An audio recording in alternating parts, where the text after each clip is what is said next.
This is why they call me Miss Petty. And this is also why you should never let your boyfriend have a girl best friend. Let's get right into it. So my boyfriend had this girl best friend who he was friends with for like 2 months before he met me. So yeah, not a very long time. Over the course of those 2 months, she had bought him $5,000 worth of stuff. That's a little too nice for a best friend for me. But my boyfriend told me to trust him and that they were just friends. I should try and talk to her and shit. Maybe me and her could even become friends. So me and her actually did hang out one day. It was me, her, and my boyfriend, and we were all drinking. My boyfriend passed out a little early, so it was only me and her awake. I was getting really tipsy and I ended up throwing up all over myself. My boyfriend's girl best friend laid my head back on the sink and started washing my hair. And I was like, oh my gosh, what if I spoke too soon about her? What if she's actually not that bad? And she was washing my hair so nice, I felt smooth as silk. A little too smooth and silky. Well, I woke up the next morning to notice that my boyfriend's best friend is gone. And when I went to the bathroom and looked in the mirror, I was completely bald.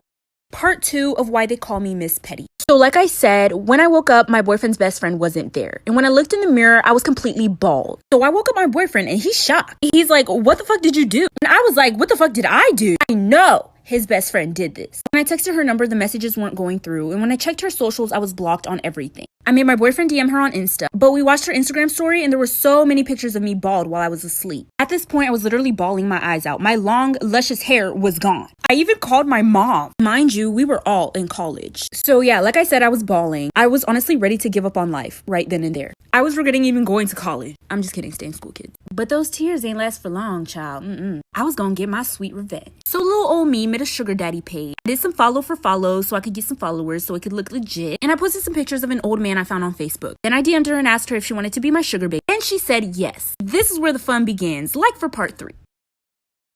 This is part 3 of why they call me Miss Petty. So I made a fake sugar daddy page and DM'd my boyfriend's girl best friend and asked her if she wanted to be my sugar baby. And she said yes. You want to know why she said yes? Well, that $5,000 worth of stuff she bought for my boyfriend came in handy. A week had passed since she posted all those pictures of me bald while sleeping. Oh, by the way, she saw Nair in the bathroom and used that to wash my hair. Well, a week passed and over that week, I sold all the stuff she bought for my boyfriend. I actually ended up getting like $6,000 back. So basically, I told her I would pay her $1,000 a week in exchange for some sexy pics. And I sent her $700 right there so she thought it wasn't fake. Bitch didn't even know she was getting her own money back.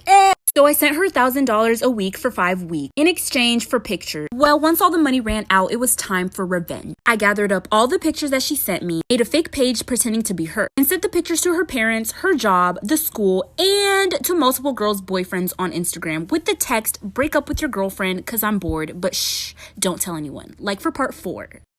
This is part 4 of why they call me Miss Petty. So after I catfished my boyfriend's girl best friend and posted her nudes everywhere and sent them to a lot of girls' boyfriends, obviously she was getting so much backlash and everybody was posting about it and everybody was coming at her. So many people wanted to beat her ass. It was hilarious. She kept trying to say, no, it's not me behind the fake page, but nobody believed her. She had to go completely ghost on social media. Little did everybody know I was the mastermind behind the whole thing. She didn't show up to school for like a week or so, but then the day that she came back, I'm not exactly sure why she came back, but she got jumped by 5 girls. But not only did she get jumped, they threw her in the trash can. I almost felt bad until I remembered how long and luscious my hair used to be. Let this be a reminder to everybody to just stay in your lane. Eventually, she dropped out of that college and I'm guessing she went to some other college, but everybody hated her there, so she had to move. Damn, karma really is a bitch and so is your mama.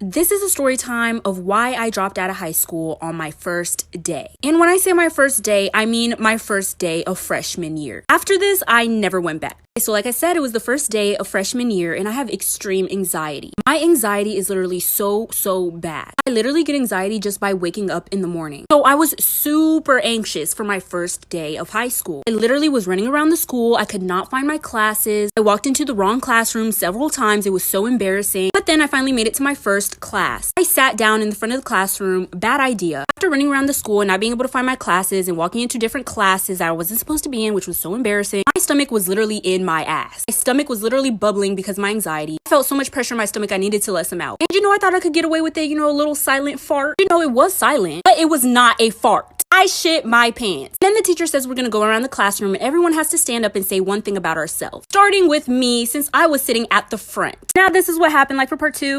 This is part 2 of why I dropped out of high school my first day of freshman year. So like I said, I just shit myself in class. The teacher says we have to go around the room and everyone has to stand up and say something about themselves. And of course, I had to be sitting in the front of the classroom and I had to go first. So I just told her I didn't feel comfortable standing up and I'd rather sit down. But she said that I had to stand up and everybody has to stand up. So I clearly did not have many options and I decided that I was gonna stand up. And so I stood up and everybody gasped, even the teacher. The teacher literally made everybody get out of the classroom. And I knew from there on out, I could not show my face in that school anymore. I knew all day everyone was going to talk about that one kid that shit themselves in class. Yeah, the teacher took everyone out of the class and then I got myself cleaned up. Went to the office, told them what happened. They called my mom. They let me go home. I cried to my mom and told her I could not show my face at that school anymore. And so she pulled me out of high school and I just did online until I graduated.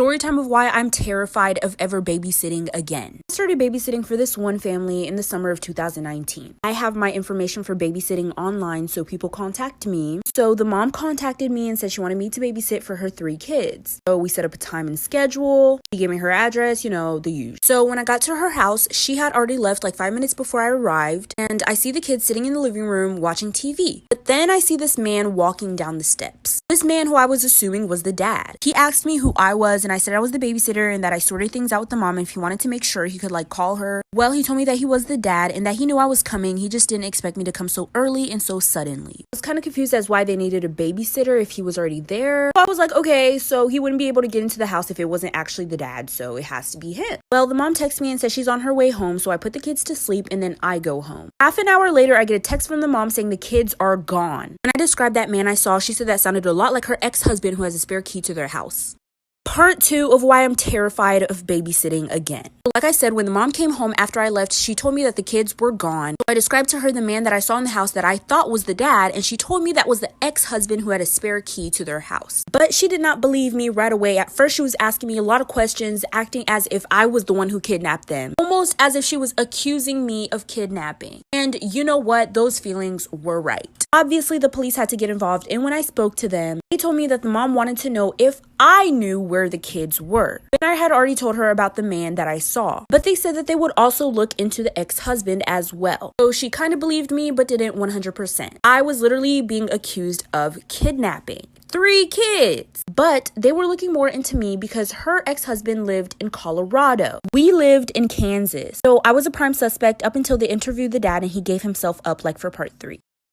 Of why I'll never babysit again. So like I said, they were finally able to interview the dad, but it took a while because he lived in a different state. But when they interviewed him, he mentioned this girlfriend that he had. It was his current girlfriend, and so they asked him where she lived and all that good stuff. Well, the police decided that they were going to question the girlfriend as well. So they went over to the girlfriend's house, they knocked on the door, and as soon as they knock on the door, the police hear a child crying. The dad didn't mention anything about his girlfriend having kids. And the next thing you know, a toddler runs up to the door. A toddler that looks exactly like one of the kids that I was babysitting. And so the police arrested the girlfriend and the police arrested the dad for kidnapping 3 children. Mom finally got her kids back and everything was good. The kids were not harmed in any way. This all happened in the span of a week or 2. The mom actually ended up coming to me and personally apologizing about how she acted. But I told her it was no biggie because anybody would act like that in a situation where their kids were gone. And I continued to babysit her kids.